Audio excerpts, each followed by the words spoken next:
temps. Qui parmi vous n'aimerait pas profiter davantage de la vie?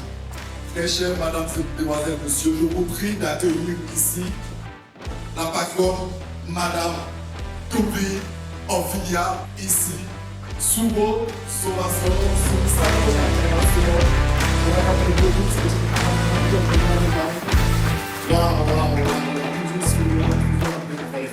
Hello, good evening, and welcome. Bonsoir, chers invités.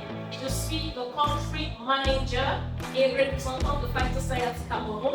Vous êtes la bienvenue. Ce soir, on va parler santé. Si on regarde les statistiques de l'Organisation mondiale de la santé, ces statistiques disent qu'il y a seulement 5% de la population mondiale qui sont en santé. Je dis bien 5%, c'est le bon.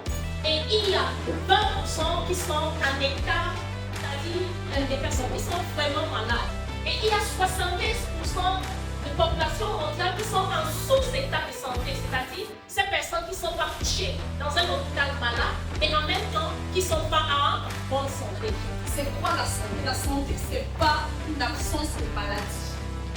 La santé, c'est simplement un état de bien-être physique, psychologique, social, mental. Et ce soir, cette dame-là, qui a été aujourd'hui de ce cancer de la main osseuse, depuis bientôt 3 ans, est dans la salle.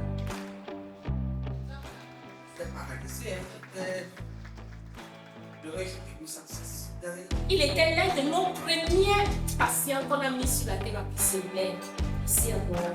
Monsieur Loufon Georges, je l'ai appelé ici quelques mois. Hello! Mr. Loufon, please come here. I want us to ask you this. Je suis allé à l'Inde, on a fait l'opération. Avant de faire l'opération, j'ai fait 8 sessions de radiation. C'est un traitement qui n'est pas possible. Je vous dis, beaucoup de gens ont préféré de pouvoir passer par cette traitement. Après, j'ai encore fait 8 sessions de chimiothérapie. Puis maintenant, il y a l'opération qui a duré pendant plus de 10 heures de temps. Tout simplement, quand tu as l'hôpital qui est vraiment malade, on te dit de mourir à la maison. Beaucoup de gens savent qu'elle devait mourir à la maison. Mais ça devait être exactement ça. Ce n'est que ça qui m'a sauvé. Ça, c'est 3 semaines après. Et voilà, 6 mois après son traitement, complètement guéri de ce cancer. Si on commence à parler des résultats qu'on a déjà eus avec les cas, on va pas faire ici ce soir, qui ont cette maladie, la vitiligo, ça c'est l'hypertension artérielle, perte de poids, trouble de vision. My father sent to visit my son. My son was very autistic. He was speechless. He was not speaking. He was very, very agitated, and he had no sense of danger. Dans ma maison, on a mis des kits parce qu'on avait un du next, on a barré des trucs, on a des bites, on a des lunettes qu'on a protégées parce qu'il n'y avait pas de sang de danger. Même pour s'habiller, c'était un problème parce que c'était un problème de sensation. Donc quand l'étiquette me touchait, il ne voulait pas être, il était trop agité, tu ne peux même pas l'attraper, il fallait des hommes vraiment pour ça. Alors, j'ai fait un forme de la thérapie, je l'ai utilisé et aujourd'hui mon fils est super, il parle déjà, et puis il va à l'école tout seul, il traverse 3 routes pour aller prendre son bus pour aller à l'école, et grâce à cette thérapie, j'ai aussi conseillé beaucoup de personnes qui aujourd'hui ont trouvé des résultats de toutes sortes de maladies. Il y a beaucoup de personnes qui se disent, est-ce que c'est vrai? Oui, c'est vrai, on a des résultats. On ne réfléchit plus. Nous avons bien réfléchi pour vous.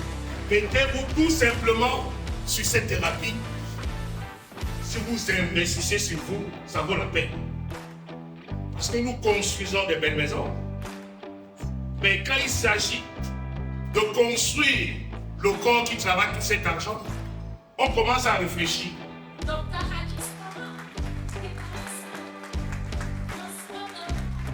Les témoignages que vous avez entendus ce soir, c'est la réalité. Cette dame qui est passée, tout à l'heure, c'est une dame que j'ai vue malade. Mais quand tu as le cancer, ce n'est pas le cancer qui te tue. C'est toi-même qui organise tes obsèques tout le temps. Ton diagnostic médical peut ne pas être ton pronostic final. Parce que si tu considères que ton diagnostic médical est ton pronostic final, tu meurs malgré le traitement. Le mental est